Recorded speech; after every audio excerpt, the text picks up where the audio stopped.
अस्सलाम वालेकुम रहमतुल्लाह।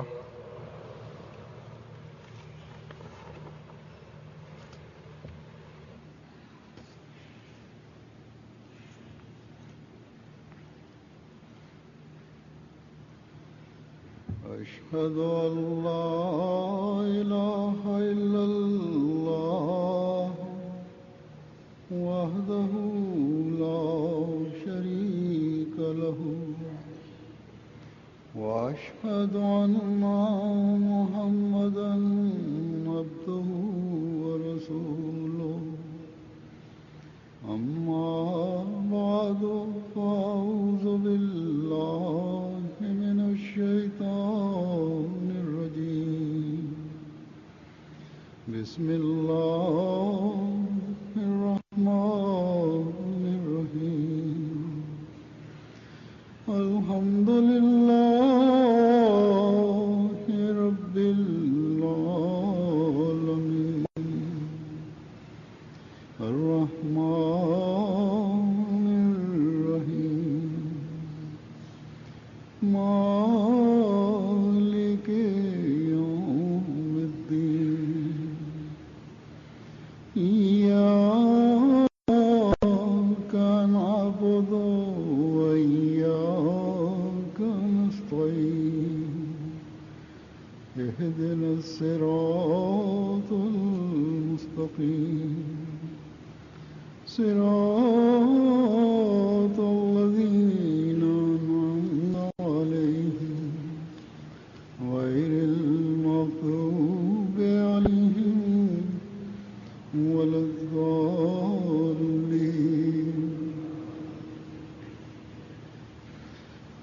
अल्हम्दुलिल्लाह आज जमात अहमदिया कनाडा का जलसा सालाना शुरू हो रहा है। আজ জামাতে আহমদিয়া কানাডার বার্ষিক জলসা আরম্ভ হচ্ছে। एक अहमदी के लिए बरकत का मूजिब बनते हैं। এক আহমদের জন্য এই জলসাগুলো चाहिए অশেষ কল্যাণ বয়ে নিয়ে আসে, एक खास माहौल में আর তাই হওয়া উচিত। और सिर्फ दीनी अगराज के लिए কেননা একটা বিশেষ ভাব গাম্ভীর্যপূর্ণ পরিবেশে ধর্মীয় উদ্দেশ্যে সমবেত হওয়া, जिक्र के लिए जमा होना, उसकी खुदार के हुसूल के लिए जमा होना, স্মরণের জন্য একত্রিত হওয়া, তার সন্তুষ্টি অর্জনের জন্য একত্রিত হওয়া অবশ্যই ঐশী কৃপা বাড়িকে আকর্ষণ করে।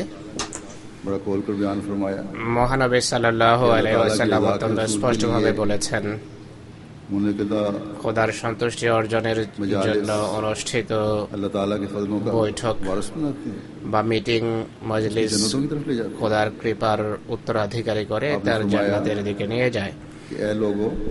তিনি বলেন যে হে মানব মণ্ডলী, জান্নাতের উদ্যানে বা বাগানে বিচরণের চেষ্টা করো। সাহাবারা জানতে চাইলেন যে হে আল্লাহ রাসূল, জান্নাতের উদ্যান বা বাগান বলতে কি বোঝায়? তিনি বলেন যে খোদার স্মরণের উদ্দেশ্যে অনুষ্ঠিত বৈঠকই বা মিটিং জান্নাতের বাগান হয়ে থাকে। সুতরাং যে সমস্ত মজলিস বা বৈঠক থেকে জান্নাতের উদ্যানের দিকে রাস্তা যায়, সেই সমস্ত বৈঠক অবশ্যই বরকত এবং কল্যাণ বয়ে আনে। আর আমাদের জলসার উদ্দেশ্যই হলো খোদার সন্তুষ্টি অর্জনের লক্ষ্যে তার ভালোবাসায় কিভাবে হওয়া যায় সে কথা শোনা, দোয়া এবং ইবাদতের প্রতি মনোযোগ নিবদ্ধ করা এবং এটি অর্জনের রীতি এবং পদ্ধতি শেখা। এছাড়া খোদার সন্তুষ্টি অর্জনের জন্য তার বান্দাদের অধিকার প্রদানের প্রতি প্রদান সম্পর্কে সচেতন হওয়া, আর এছাড়া নেক কর্মের প্রতি মনোযোগ, অন্যের অধিকার প্রদানের প্রতি মনোযোগ, আল্লাহর কৃতজ্ঞ বান্দা হয়ে তার স্মরণে রত রেখে জান্নাতের বাগানের প্রতি আমাদেরকে পথের দিশা দেয়।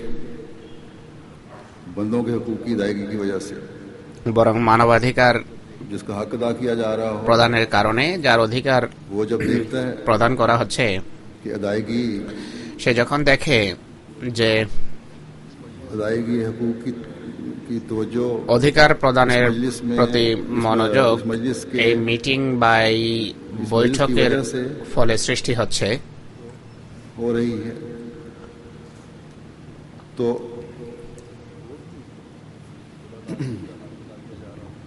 वो भी खुदा ताला जिसका हक अदा किया जा रहा हो वो भी अल्लाह ताला की তখন हमद और शुक्र करता है। যার সেই অধিকার প্রদান করা হচ্ছে সেও আল্লাহ তাআলার কৃতজ্ঞতায় রত হয়। और खुदा ताला के शुक्र আর মোমেনদের মিটিং, মোমেনদের মজলিস এবং তাদের পারস্পরিক সম্পর্ক আর আল্লাহ তাআলার প্রতি কৃতজ্ঞতা প্রকাশের চিত্র এটাই হওয়া উচিত।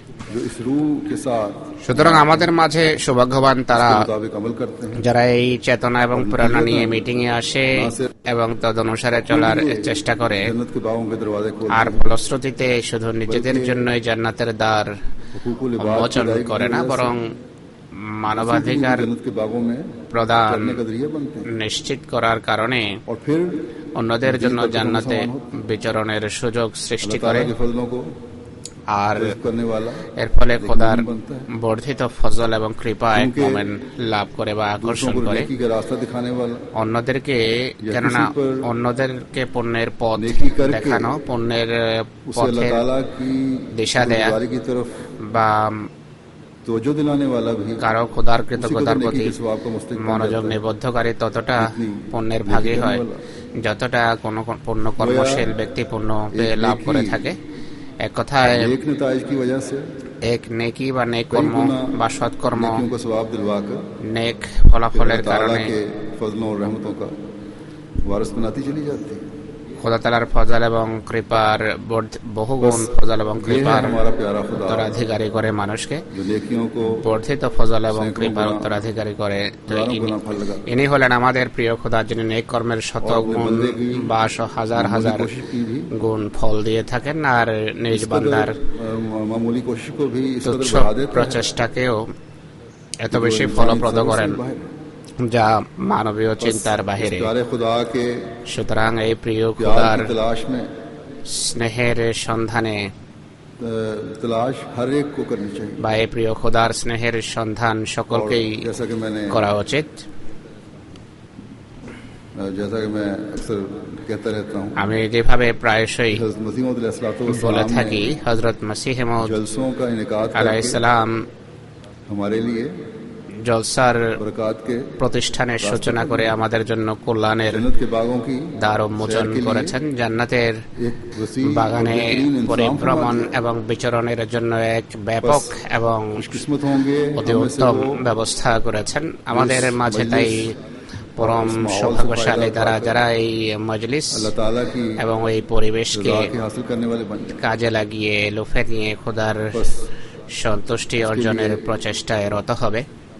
इस रज़ा के हुसूल के लिए অতএব এই जलसे में शामिल होने वाले সন্তুষ্টি অর্জনের লক্ষ্যে জলসায় অংশগ্রহণকারী প্রতিটি নরনারী, আবাল, বৃদ্ধ বনিতাকে চেষ্টা করা উচিত अफराद जमात को জামাতের मुकाम हासिल करने वाला बनाने के लिए সদস্যদের हज़रत मसीह मौद अलैहिस्सलातु वस्सलाम এই মর্যাদায় উপনীত করার জন্য, এই মানে পৌঁছানোর জন্য में कितना दर्द হযরত মসিহ মউদের হৃদয়ে কত ব্যথা বেদনা ছিল, কত বেকুলতার সাথে তিনি এই উদ্দেশ্যে দোয়া করতেন। आपके इन अल्फाज से होता है। তার ধারণা, এর ধারণা তার এই বাক্য থেকে বোঝা যায়। और जब तक मुझ में তিনি বলেন, আমি দোয়া করি আর যতদিন জীবন আছে और दुआ यही দোয়া है করে যাব। कि खुदा ताला আর দোয়া হলো मेरी इस जमात के दिलों को আল্লাহ তাআলা पाक करे, আমার এই জামাতের হৃদয়কে और अपनी रहमत का हाथ পবিত্র করুন এবং लंबा करके স্বীয় করুন আর হাত সম্প্রসারিত করে তাদের হৃদয়কে নিজের तमाम দিকে शरारतें ঘুরিয়ে দিন, और कीने নিজমুখী করুন। সমস্ত অনিষ্ট এবং হিংসা আর বিদ্বেষ তাদের মন থেকে বের করে দেন এবং मैं यकीन পারস্পরিক रखता हूँ প্রীতি এবং ভালোবাসা সৃষ্টি করুন। আমার দৃঢ় বিশ্বাস আছে যে কোনো সময় এই দোয়া অবশ্যই গৃহীত खुदा হবে मेरी दुआओं को जाया আর नहीं আল্লাহ তাআলা करेगा। আমার দোয়াকে বৃথা যেতে দেবেন না। मैं ये भी दुआ करता हूँ হ্যাঁ, একই সাথে আমি দোয়া अगर कोई করি शख्स যে যদি मेरी जमात में আমার জামাতে खुदा ताला কোনো के ব্যক্তি इल्म খোদার পবিত্র জ্ঞান এবং অভিপ্রায় অনুসারে চির দুর্ভাগা হয়ে থাকে, যার জন্য প্রকৃত পবিত্রতা এবং তাকওয়া অর্জন করা সম্ভবই না হয়ে থাকে, তাহলে হে সর্বশক্তিমান খোদা, আমা হতেও তাকে বিমুখ করে দাও যেভাবে সে তোমা বিমুখ, আর তার জায়গায় অন্য কাউকে নিয়ে আসো যার হৃদয়ে হবে কোমল, যার হৃদয়ে তোমার সন্ধান থাকবে, যার হৃদয়ে হবে কোমল এবং যার হৃদয়ে তোমার সন্ধান থাকবে। সুতরাং হযরত মসিহ মাউদ ইসলামের হৃদয়ের এই বেদনা এমন, যা হৃদয়কে গভীরভাবে প্রকম্পিত করে, লোম শিওরে ওঠে, তওবা এবং ইস্তিগফারের প্রতি মানুষের হৃদয়ে আকৃষ্ট করে, হৃদয়কে আকৃষ্ট করে, আর আল্লাহ তাআলার দরবারে প্রকৃত অর্থে বিনত হয়ে আল্লাহ তাআলার কাছে ক্ষমা প্রত্যাশী হৃদয় মানুষকে দিয়ে থাকে। বান্দার অধিকার প্রদানের প্রতি এই বাক্য মনোযোগ আকৃষ্ট করে, মানবাধিকার প্রদানের প্রতি আকৃষ্ট করে। তাই এই দিনগুলোতে আমাদের সকলকে তওবা এবং ইস্তিগফার, দুরূদ শরীফ আর জিক্র ইলাহি বা খোদার স্মরণের প্রতি গভীর মনোযোগ দিতে হবে। খোদা তাআলার কাছে আমার এই দোয়া থাকবে যে তিনি আমাদের ঈমানকে শুধু সুরক্ষিতই রাখবেন না, বরং ঈমান ও তাকওয়ায় আমাদের উত্তরোত্তর উন্নতি দেন। আমাদের ইস্তিগফার খাঁটি ইস্তিগফার হোক, আমাদের নামাজ এবং ইবাদত প্রকৃত নামাজ এবং ইবাদত পরিগণিত হোক, আমাদের বান্দার মানবাধিকার প্রদান সম্পূর্ণভাবে খোদার সন্তুষ্টির খাতিরেই হোক। হযরত মসিহ মাউদ আলাইহিস সালামের এই উক্তি সর্বদা দৃষ্টিগোচর থাকা চাই। তিনি বলেন, যতক্ষণ পর্যন্ত হৃদয় সম্পূর্ণভাবে বিনয়ের সেজদা না করবে, বাহ্যিক সেজদার আশা কেবল দুরাশা মাত্র। তিনি বলেন, যেভাবে কোরবানির প্রাণের মাংস এবং রক্ত আল্লাহ তাআলা পর্যন্ত পৌঁছে না, শুধু তাকওয়ায় পৌঁছে, একইভাবে দৈহিক রুকু এবং সেজদা অর্থহীন। যতক্ষণ পর্যন্ত হৃদয়ে রুকু এবং সেজদা এবং কিয়াম না করবে, তিনি বলেন হৃদয়ের কিয়াম বা দাঁড়ানোর অর্থ হলো আল্লাহর নির্দেশ মেনে চলা। আল্লাহর নির্দেশ হলো তার সামনে বিনত হওয়া বা ঝোঁকা, আর সেজদা হলো নিজ অস্তিত্বকে সম্পূর্ণভাবে অবলুপ্ত করা বা বিলুপ্ত করা। তো এটি হযরত মসিহ মাউদের নিজের জামাতের কাছে প্রত্যাশা। তাকওয়ার এই মান অর্জিত হওয়া হলো মূল উদ্দেশ্য, আর এর জন্য বড় বেদনার সাথে তিনি দোয়া করেছেন, খোদা তাআলা আমাদেরকে এই মানে উপনীত হওয়ার এবং অধিষ্ঠিত হওয়ার তৌফিক দিন। বৈষয়িক ধান্দা বা কার্যকলাপে অনেক বেশি ডুবে যাওয়ার কারণে, তাকওয়া থেকে দূরে সরে যাওয়ার কারণে মসিহ মাউদের বৈপ্লবিক মিশনের পথে যেন আমরা বাদ না সাধি, আল্লাহ এবং আল্লাহর অধিকার এবং মানবাধিকারকে পদদলিত যেন আমরা না করি, আমরা তার পবিত্র আত্মার জন্য যেন কষ্টের কারণ না হই।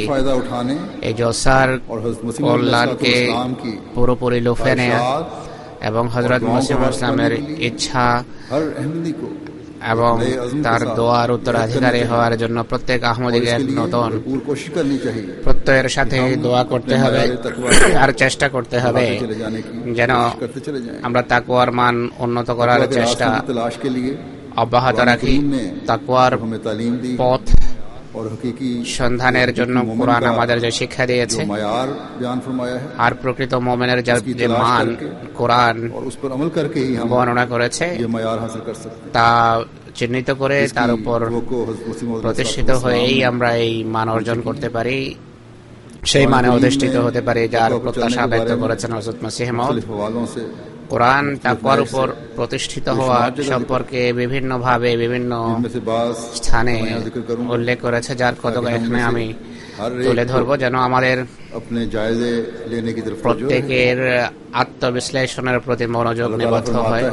আল্লাহ তাআলা বলেন, আন্নাহু লা ইলাহা ইল্লা আনা ফাত্তাকুন, আন্নাহু লা ইলাহা ইল্লা আনা ফাত্তাকুন, আমি ব্যতীত অন্য কোনো উপাস্য নেই, সুতরাং আমার তাকওয়া অবলম্বন করো।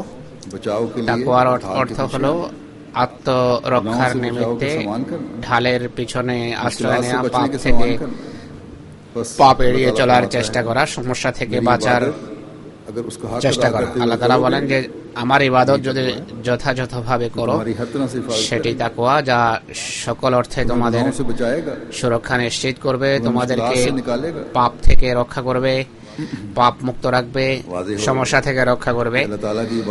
স্পষ্ট হওয়া উচিত খোদার ইবাদত যদি যথাযথভাবে করা হয়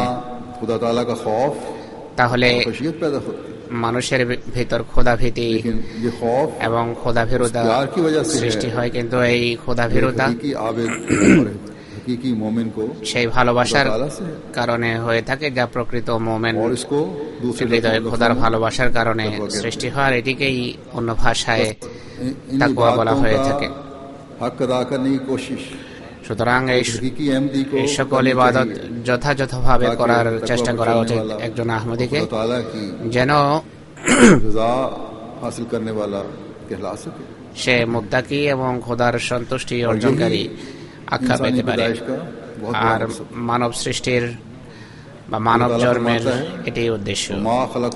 আল্লাহ তাআলা বলেন, ওয়া মা খালাকতুল জিন্না ওয়াল ইনসা ইল্লা লিয়াবুদুন, আমি জিন এবং মানব জাতিকে একমাত্র আমার ইবাদতের উদ্দেশ্যে সৃষ্টি করেছি। হযরত মসিহ ইসলাম বলেন যে যদিও বিভিন্ন প্রকৃতির মানুষ বুদ্ধির অভাব এবং দুর্বল সংকল্পের কারণে জীবনের বিভিন্ন ধরনের লক্ষ্য নির্ধারণ করে থাকে, হুজুর বলছেন যে আমরা দেখি যে মানুষ নিজের জীবনের লক্ষ্য সবসময় নিজে নির্ধারণ করে, মনে করে যে এই আমার লক্ষ্য আর এতে আমার সফলতার রহস্য নিহিত, আর সেই উদ্দেশ্যকে ভুলে যায় যা আল্লাহ তাআলা সৃষ্টির উদ্দেশ্য নির্ধারণ করেছেন।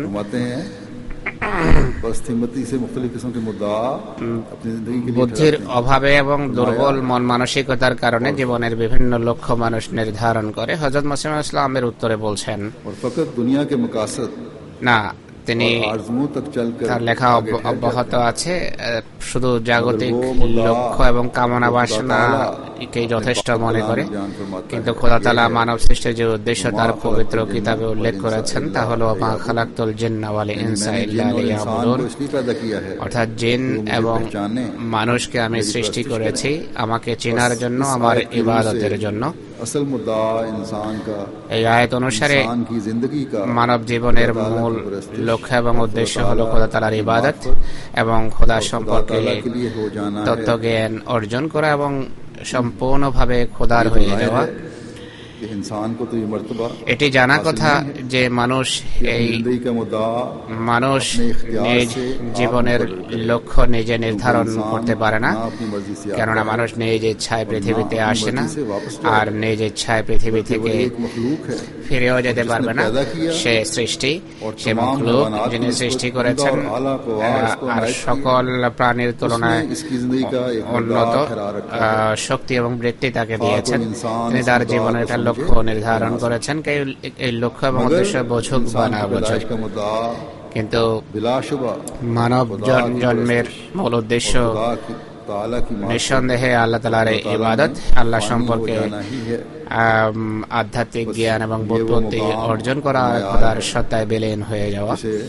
তো এই হলো সেই মর্যাদা এবং মকাম যা প্রত্যেক আহমদীকে অর্জন করতে হবে এবং এই উদ্দেশ্যে তার চেষ্টা করা উচিত। মানুষ নিজে যতই নিজের জন্য লক্ষ্য নির্ধারণ করুক এবং তা অর্জনের জন্য চেষ্টা করুক না কেন, জীবন অর্থহীন হবে যদি মূল লক্ষ্য অর্জিত না হয়। আজকাল এই মানসিক প্রশান্তির জন্য, এই সমস্ত লক্ষ্য উদ্দেশ্য চরিতার্থ করার জন্য পাশ্চাত্যে বিভিন্ন রীতি পাশ্চাত্য আবিষ্কারের চেষ্টা করেছে। এর সারাংশ হল নির্লজ্জতা। মানবিক মূল্যবোধ এতটা অধপতিত হয়েছে, সকল প্রকারের নগ্নতা এবং বৃথা কার্যকলাপ মানুষের সামনে করতে এদের বাধে না, বরং কোনো কোনো আচার আচরণ এদের পশুর তুলনায়, পশুর চেয়েও অধম বা নিম্ন পর্যায়ের, আর এটিকে প্রশান্তি নাম দেয়া হয়ে থাকে। তাদেরই চিত্র আল্লাহ তাআলা কোরআনে অঙ্কন করেছেন। আল্লাহ তাআলা বলেন যে ওয়ালাকাদ দারানা লিজাহান্নামা কাসীরাম মিনাল জিন্নি ওয়াল ইনসি লাহুম কুলুবুন লা ইয়াফকাহুনা বিহা ওয়ালাহুম আয়ুনুন লা ইউবসিরুনা বিহা ওয়ালাহুম আযানুন লা ইয়াসমাউনা বিহা উলাইকা কাল আনআমি বাল হুম আদাল। নিশ্চয় আমরা জিন এবং মানুষের মধ্য থেকে একটা বিরাট শ্রেণীকে সৃষ্টি করেছে জাহান্নামের জন্য। তাদের হৃদয় আছে কিন্তু তারা বোঝে না, অর্থাৎ আধ্যাত্মিক কথাবার্তা বোঝার পক্ষে নয়। তারা চোখ আছে কিন্তু দেখে না, কান আছে কিন্তু তার মাধ্যমে সে শোনে না। তাদের হৃদয়ে আধ্যাত্মিকতাও ঘর করতে পারে না, তাদের কান আধ্যাত্মিকতার কথা, ধর্মীয় কথাবার্তা শোনায় বিশ্বাসী নয়। তারা সেই সমস্ত বিষয় দেখার পক্ষে নয় যা আল্লাহ তাআলা দেখতে বলেছেন, এবং সেই সকল কাজ থেকে, সে সকল বিষয় দেখা থেকে বিরত হয় না যা আল্লাহ তাআলা দেখতে বারণ করেছেন। এক কথায় সম্পূর্ণভাবে জাগতিক কামনা বাসনা তাদের হৃদয়ে ছেয়ে গেছে এবং প্রভুত্ব করছে। আল্লাহ বলছেন যে তারা পশুর মতো, বরং পশুর চেয়ে অধম এবং বিভ্রান্ত, আর এরাই হলো উদাসীন। অন্যত্র আল্লাহ তাআলা বলেন রাআইতা মান ইত্তাখাযা ইলাহাহু হাওয়া, তুমি কি সে ব্যক্তিকে দেখেছো যে নিজ কামনা বাসনাকে উপাস্য বানিয়ে রেখেছে, যে কেবল নিজের কামনা বাসনারই পূজা করে। তিনি আরো বলেন যে আম তাহসাবু আন্না আকসারাহুম ইয়াসমাউনা ওয়া ইয়াকিলুন ইনহুম ইল্লা কাল আনআমি বাল হুম আদাল্লু সাবিলা। তুমি কি মনে করো যে তাদের অধিকাংশ কথা শুনে বা বিবেক বুদ্ধি বা কাণ্ড জ্ঞান রাখে? এদের অধিকাংশ পশুর মতো, বরং আরো অধম, বরং পশুর চেয়ে অধম। তো এই আয়াতে তাদের চিত্র অঙ্কন করা হয়েছে যারা সৃষ্টির উদ্দেশ্যকে বোঝে না এবং কামনা বাসনার অন্ধ অনুকরণ করছে, যেভাবে হযরত মুসিহ ইসলাম নিজেই বলেছেন, যিনি সৃষ্টি করে তার সৃষ্টির উদ্দেশ্য নির্ধারণ করেছেন তাকে এরা ভুলে গেছে, আর লক্ষ্য নির্ধারণ নিজেরা করছে আর লক্ষ্য অর্জনের চেষ্টা করছে। তো এমন লোকদের চূড়ান্ত প্রত্যাবর্তন স্থল হবে জাহান্নাম। পশুর তো কোনো হিসাব নিকাশ হয় না। এই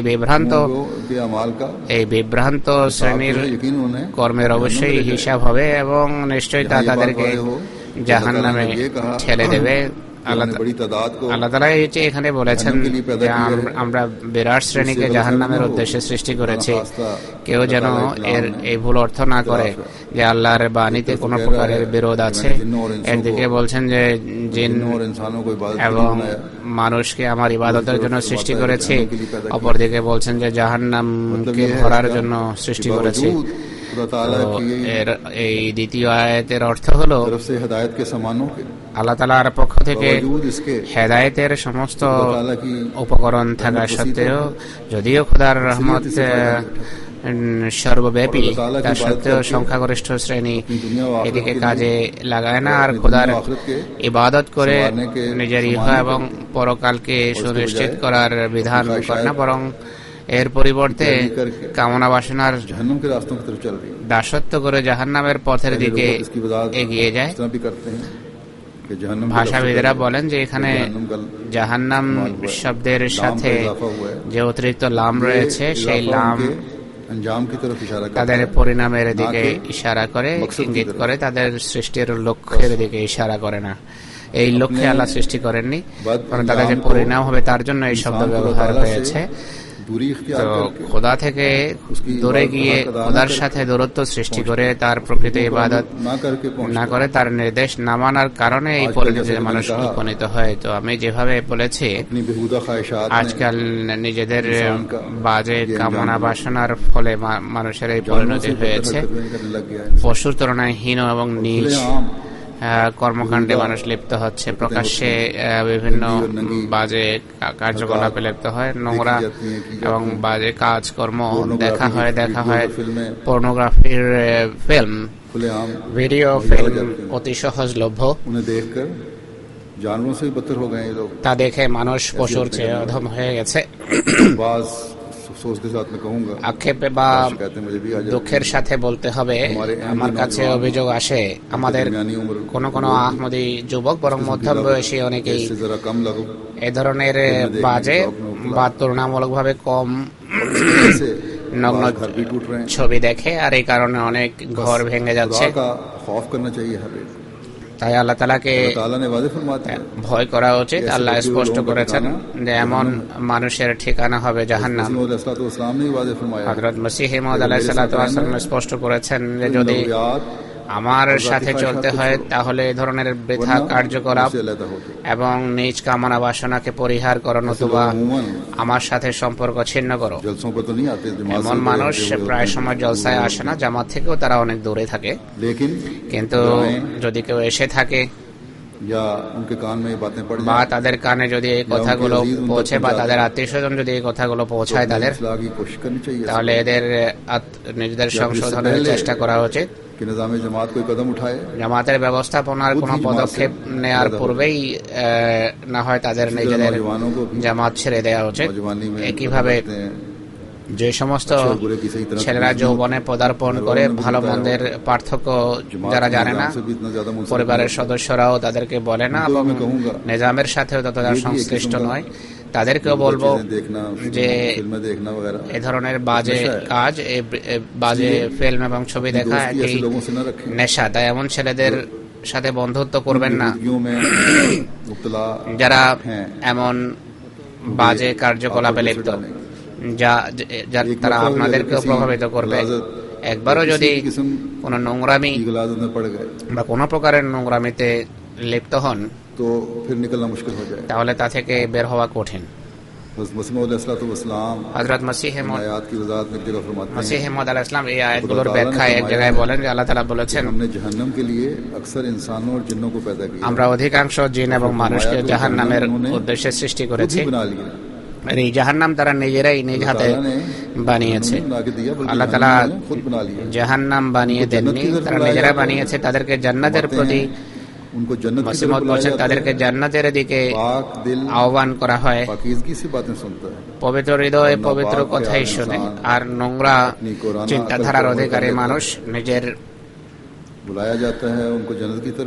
বিবেক বুদ্ধিহীন কার্যকলাপে লিপ্ত হয়, জান্নাতের দিকে ডাকা হয়, তারা শোনো না। যারা পবিত্র তাদের উপর পবিত্র কথার প্রভাব পড়ে, কিন্তু যারা নিজেদের বড় বুদ্ধিমান মনে করে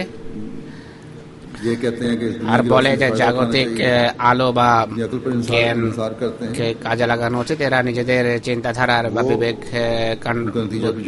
বুদ্ধির উপর নির্ভর করে, এদের ঠিকানা হয়ে থাকে জাহান্নাম।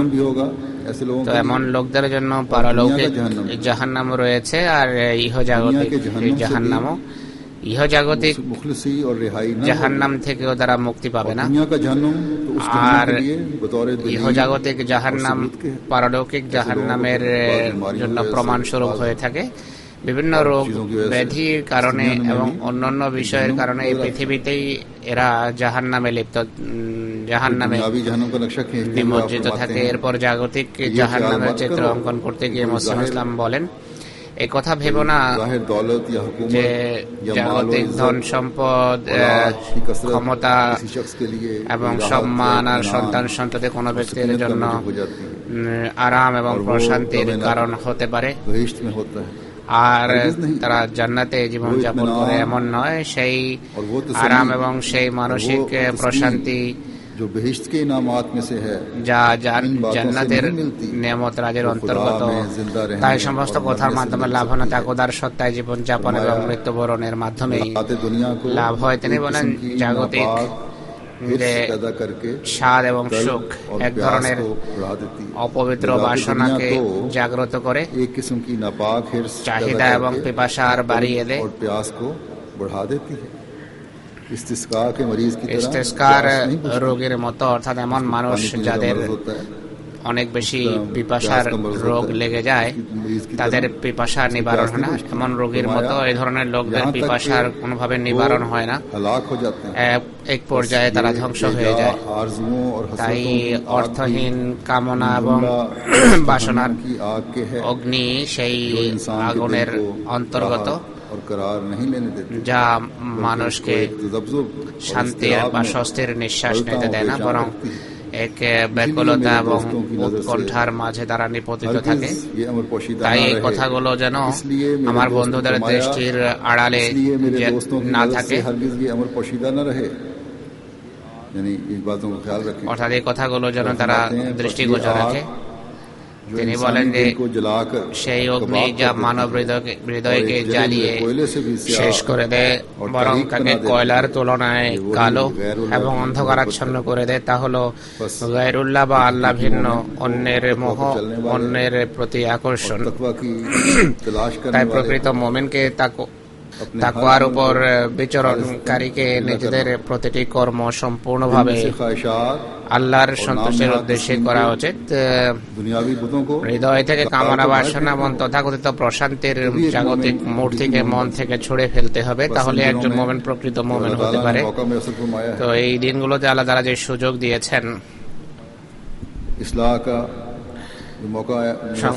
সংশোধনের, যে সুযোগ খোদা তাআলা দিয়েছেন, প্রত্যেককে নিজের সংশোধনের দিকে দৃষ্টি দিতে হবে।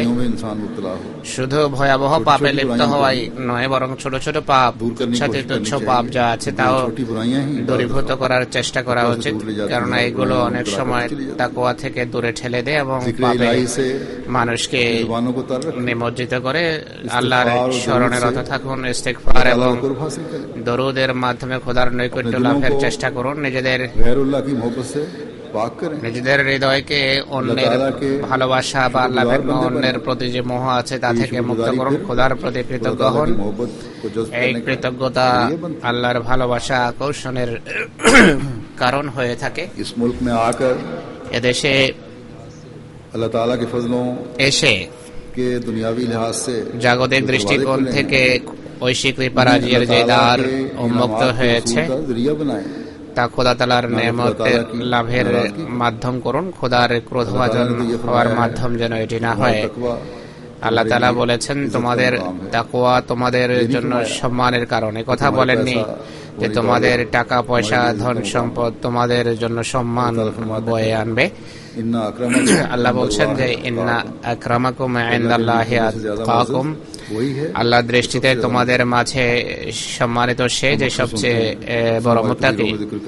আমরা প্রায়শই এটি শুনি, আমাদের বক্তৃতায় বক্তারা এর উল্লেখ করে থাকেন, কিন্তু যেভাবে এটি মেনে চলা উচিত সেভাবে মানা হয় না। যদি প্রকৃত অর্থে এটি মেনে চলা হয় তাহলে অনেক সমস্যা, অনেক ঝগড়া বিবাদ যা জামাতের মাঝে দেখা দেয় তা নিজ থেকেই সমাধান হওয়ার কথা। হযরত মসিহ মাউদ আলাইহিস সালাতু ওয়াস সালাম বলেন যে ইন্না আকরামাকুম ইনদাল্লাহি আতকাকুম,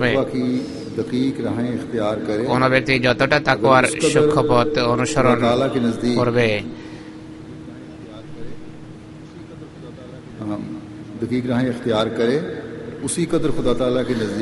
ততই খোদার পবিত্র দৃষ্টিতে তার পদমর্যাদা উন্নীত হবে। তাই এটি অতি বিপদ আসার পূর্বে বিপদ থেকে নিরাপদ থাকার পূর্ব প্রস্তুতি নেয়া এটি উন্নত পর্যায়ের তাকওয়া। বিপদ আসার পূর্বে বিপদ থেকে বাঁচার পন্থা অবলম্বনের নামেই হলো তাকওয়া। তিনি বলছেন, কোন জাগতিক নীতির ভিত্তিতে কেউ সম্মানিত এবং মহিমান্বিত হয় না। খোদা তাআলার দৃষ্টিতে বড় সে যে মুত্তাকি। তিনি আরো বলেন, নিজের ধর্মীয় দরিদ্র ভাইদেরকে তুচ্ছ তাচ্ছিল্যের দৃষ্টিতে দেখবে না। ধন সম্পদ, বংশগত শ্রেষ্ঠত্ব নিয়ে অনর্থক অহংকার করে অন্যদেরকে হেয় মনে করবে না বা তুচ্ছ তাচ্ছিল্য করবে না। আল্লাহ তাআলার পবিত্র দৃষ্টিতে সম্মানিত সে যে মুত্তাকি। তিনি আরো বলেন, মুক্তি কোন বংশগত শ্রেষ্ঠত্বের উপর বা সম্পদের শ্রেষ্ঠত্বের উপর নির্ভর করে না, বরং খোদার কর্মের উপর নির্ভর করে। আর খোদার রহমত লাভের জন্য কি করতে হবে? খোদা তাআলার রহমত, নেক কর্ম এবং মুহাম্মদ রাসূলুল্লাহর পূর্ণ আনুগত্য আর দোয়া। আর দোয়ার মাধ্যমেই এই খোদার ক্ষমা লাভ হয়।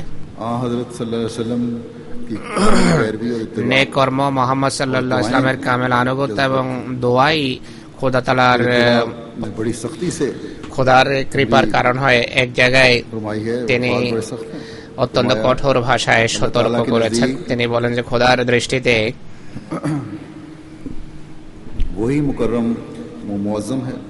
সেই সম্মানিত এবং মহিমান্বিত যে মুত্তাকি। যে জামাত এখন মুত্তাকিদের জামাত, আল্লাহ তাআলা সেটিকেই রাখবেন, অন্যগুলোকে ধ্বংস করে দেবেন। এটি বড় স্পর্শকাতর একটি বিষয়। এক জায়গায় দুজন একত্র হতে পারে না। মুত্তাকিও সেখানে থাকবে, আদর্শকারীও সেখানে থাকবে, তা হতে পারে না। খবিসের ধ্বংস হওয়া, মুত্তাকির প্রতিষ্ঠিত থাকা আবশ্যক। কেবল আল্লাহ তাআলাই জানেন যে কে মুত্তাকি। তাই সত্যি এটি চিন্তার বিষয়, এটি প্রণিধানযোগ্য বিষয়। সুতরাং সৌভাগ্যবান সে মানুষ যে মুত্তাকি, খোদাভীরু, আর দুর্ভাগা সে যে অভিশপ্ত, যে ক্রোধভাজন হয়। তো এই মসিহ মওউদের এই সকল উক্তি যা আমি পড়লাম তা এক আহমদীকে কাঁপিয়ে তোলার জন্য যথেষ্ট। তিনি বলেন, বিপদ আসার পূর্বে সেই বিপদ থেকে বাঁচার চেষ্টা করো। বিপদ থেকে বাঁচার উপায় হলো নিজের প্রতিটি কথা এবং কর্মকে খোদার সন্তুষ্টির কারণ করা, যেন মুক্তিপ্রাপ্তদের তালিকাভুক্ত হতে পারে মানুষ। আর এই তালিকাভুক্ত হওয়ার তিনটি রীতি হযরত মসিহ মওউদ উল্লেখ করেছেন। প্রধানত নেক কাজ করা, সৎকর্ম করা, ভালো কাজ করা। দ্বিতীয়ত, তোমার প্রতিটি পদক্ষেপ যেন নেক কর্মের উদ্দেশ্যে ওঠে। তোমার প্রতিটি পদক্ষেপ যেন নেক কর্মের উদ্দেশ্যে নাও বা ওঠে। আর এই নেক কর্ম কোনটি, নেক কর্ম কিভাবে চিহ্নিত হবে? এটি চিহ্নিত হবে মুহাম্মদ সাল্লাল্লাহু আলাইহি ওয়াসাল্লামের উত্তম আদর্শের আয়নায়, উত্তম আদর্শের আদলে, তার মাধ্যমে। মহানবী সাল্লাল্লাহু আলাইহি ওয়াসাল্লামের উত্তম আদর্শ সম্পর্কে হযরত আয়েশা বলেছেন যে তার পবিত্র আদর্শ এবং জীবনী ছিল কোরআনে কারীম। তাই কোরআনের প্রতি মনোযোগ দিতে হবে।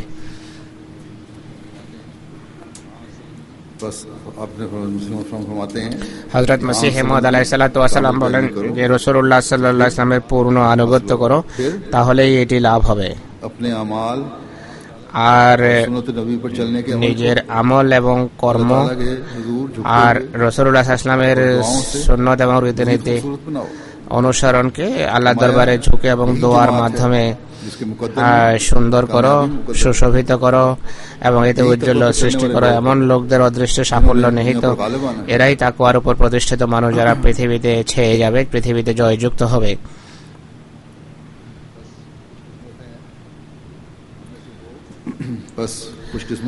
অতএব আমাদের মাঝে সৌভাগ্যবান তারা, যারা এই মূল এবং মৌলিক কথাকে বুঝবে এবং অনুধাবন করবে আর জাগতিক ধন সম্পদকে যেন নিজেদের চাওয়া পাওয়ার কেন্দ্রবিন্দু মনে না করে। আর খোদা সন্তুষ্টি অর্জনের জন্য তাকওয়া লাভের জন্য চেষ্টা করে। আল্লাহ তাআলার বিশেষ কৃপায় আহমদীদের একটা বিরাট শ্রেণী এই উদ্দেশ্যে চেষ্টা এবং সংগ্রাম করে থাকে, যার বহিঃপ্রকাশ জামাতের সদস্যদের আচার আচরণ এবং ত্যাগের মাধ্যমে হয়ে থাকে, ফুটে ওঠে। কিন্তু অনেক কিছু এখনো করা বাকি আছে। আল্লাহ তাআলা আমাদের সবাইকে সেই তৌফিক দান করুন, আমরা যেন এই গুরুত্বপূর্ণ কথাকে অনুধাবন করতে পারি, তাকওয়ার উপর প্রতিষ্ঠিত হয়ে যেন নিজেদের জীবন যাপন করতে পারি। আল্লাহ তাআলা একজন মুত্তাকির সাথে যে প্রতিশ্রুতি দিয়েছেন তা থেকে যেন আমরা আমাদের নিজ নিজ অংশ পেতে পারি। আল্লাহ তাআলা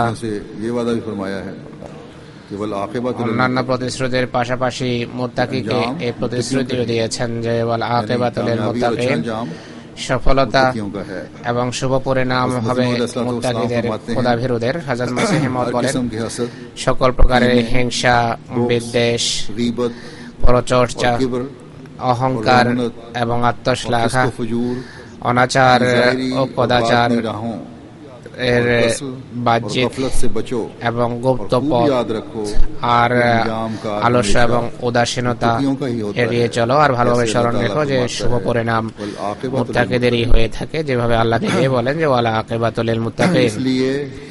তাই মুত্তাকি হওয়ার, খোদাভীরু হওয়ার জন্য সচেষ্ট হও। অতএব জলসার যে পরিবেশ আমরা লাভ করছি, এটাকে কাজে লাগিয়ে আমাদের প্রত্যেককে নিজ পাপের উপর সজাগ দৃষ্টি রেখে সকল প্রকারের পাপ এড়িয়ে চলার চেষ্টা করতে হবে। সকল প্রকারের নেকি এবং সৎকর্মার পূর্ণ কর্ম করার প্রতি পূর্ণ মনোযোগ দিতে হবে, যেন আমরা সেই শুভ পরিণামে পৌঁছতে পারি যা আমাদেরকে সফলতার দ্বার প্রান্তে পৌঁছাবে।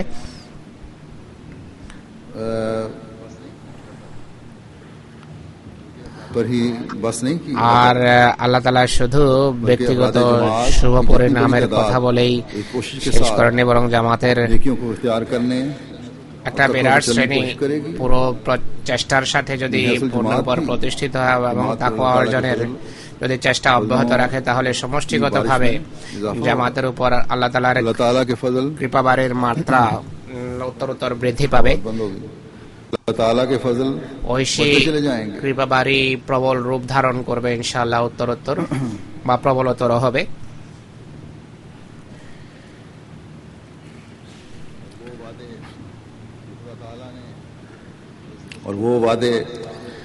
আর আল্লাহ তাআলা হযরত মসিহ মাউদ আলাইহিস সালাতু ওয়াস সালামকে যে সমস্ত প্রতিশ্রুতি দিয়েছেন তা আমরা নিজ জীবনেই পুরা পূর্ণ হতে দেখব। আল্লাহর সাথে হযরত মসিহ মাউদের এই প্রতিশ্রুতিও রয়েছে যে, আর একই প্রতিশ্রুতি নিজ রীতি অনুসারে আল্লাহ তাআলা সব নবীকে দিয়ে থাকেন। আর তা হলো কাতাবাল্লাহু লা আগলিবান্না আনা ওয়া রাসূলি, আল্লাহ এই সিদ্ধান্ত করে রেখেছেন, এতে আল্লাহর অমোঘ সিদ্ধান্ত যে আমি এবং আমার রাসূল জয়যুক্ত হব। সুতরাং আহমদিয়তের বিজয় এবং প্রকৃত ইসলামের বিজয় তো অবধারিত, কিন্তু আমরা যদি তাকওয়ার ক্ষেত্রে উন্নতি করি তাহলে নিজ জীবনে আমরা এই উন্নতি এবং বিজয় লক্ষ্য করব। বিজয় আমাদের চোখের সামনেই আসবে ইনশাআল্লাহ। জামাতের যেই শুভ পরিণাম অবধারিত, এটি পুরো মহিমা ইনশাআল্লাহ আমরা নিজেরাই স্বচক্ষে দেখব। তো এই শান এবং এই মহিমা আর এই বিজয় নিজেদের চোখে দেখার জন্য, স্বচক্ষে দেখার জন্য তাকওয়ার মানকে উন্নততর করার চেষ্টা প্রত্যেক আহমদীর করে যাওয়া উচিত। জামাতি তরক্কি জামাতের উন্নতি এবং জামাতের শুভ পরিণামের প্রেক্ষাপটে হযরত মসিহ মাউদ বলেন যে এটিও স্মরণ রাখার যোগ্য বা এটিও প্রণিধান যোগ্য। হুকুম খাওয়াতিন পর হ্যায়, यानी যে পরিণাম শুভ পরিণাম নির্ভর করে শুভ পরিসমাপ্তির উপর। পরিণাম নির্ভর করে পরিসমাপ্তির উপর। আল্লাহ তাআলা বলেন যে ওয়ালা আকিবাতুল লিল মুত্তাকিন, অর্থাৎ আল্লাহ তাআলা নিজেই বলেছেন যে ওয়ালা আকিবাতুল লিল মুত্তাকিন। তিনি বলেন আল্লাহ তাআলার রীতি এইভাবেই চলে আসছে যে সত্যবাদীরা চিহ্নিত হয় নিজেদের পরিণামের মাধ্যমে, পরিণামের আদলে। তিনি বলেন প্রথম থেকে নবীদের উপর এমন ভূমিকম্প এসেছে, এমন ভাবে তারা প্রকম্পিত হয়েছেন, এমন ভয়াবহ বিরোধিতা হয়েছে যে দীর্ঘদিন সফলতার কোনো চিহ্নই চোখে পড়ত না, কিন্তু অবশেষে ঐশী সাহায্যের মৃদুমন্দ বাতাস প্রবাহিত হওয়া আরম্ভ হয়। জামাতের উন্নতি সম্পর্কে এই ঐশী শুভ সংবাদের কথা তিনি এইভাবে বলেছেন,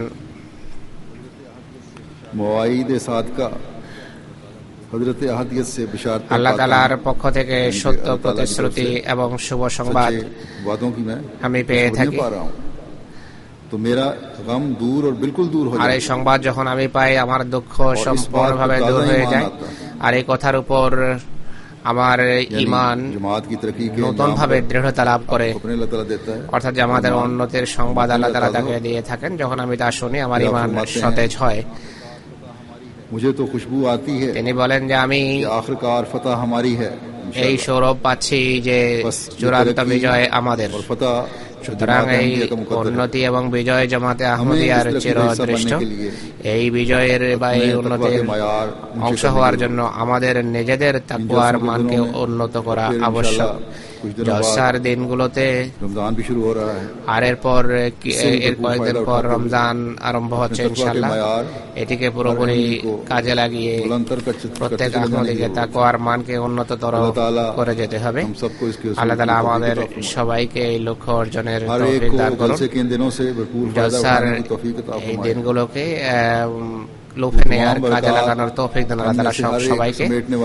সেই সমস্ত কল্যাণ রাজির যেন আমরা সবাই ভাগী হয়ে যায়, জলসার সাথে সম্পর্কযুক্ত এবং সম্পৃক্ত হযরত মসিহ মাউদ আলাইহিস সালামের সেই সকল দোয়ার যেন আমরা উত্তরাধিকারী হতে পারি যা জলসায় অংশগ্রহণকারীদের জন্য তিনি করেছেন, আর যা জামাতের সভ্য এবং সদস্যদের জন্য তিনি করে গেছেন।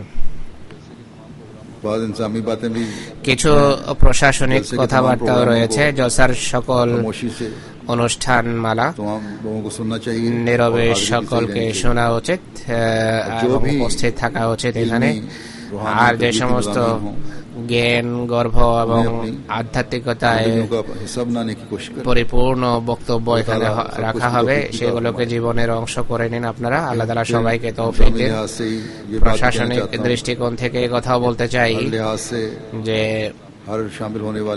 জলসায় অংশগ্রহণকারী প্রত্যেক ব্যক্তি এখানকার যে ব্যবস্থাপনা আছে অ্যাডমিনিস্ট্রেশনের সাথে পুরো সহযোগিতা করা উচিত। আর প্রশাসনের উচিত হবে বা যারা দায়িত্বে নিয়োজিত আতিথ্যের বা আতিথেয়তার পুরো দায়িত্ব তাদের পালন করতে হবে এবং করা উচিত।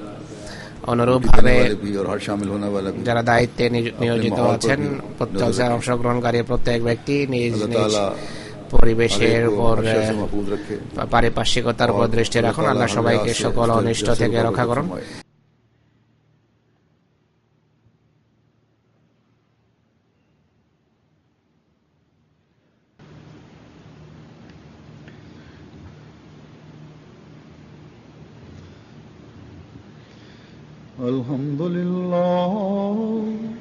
আলহামদুলিল্লাহ নাহমাদুহু ওয়া নাস্তাঈনুহু ওয়া নাস্তাগফিরুহু ওয়া নু'মিনু বিহি ওয়া নাতাওয়াক্কালু আলাইহি ওয়া নাউযু বিল্লাহি মিন শুরুরি আনফুসিনা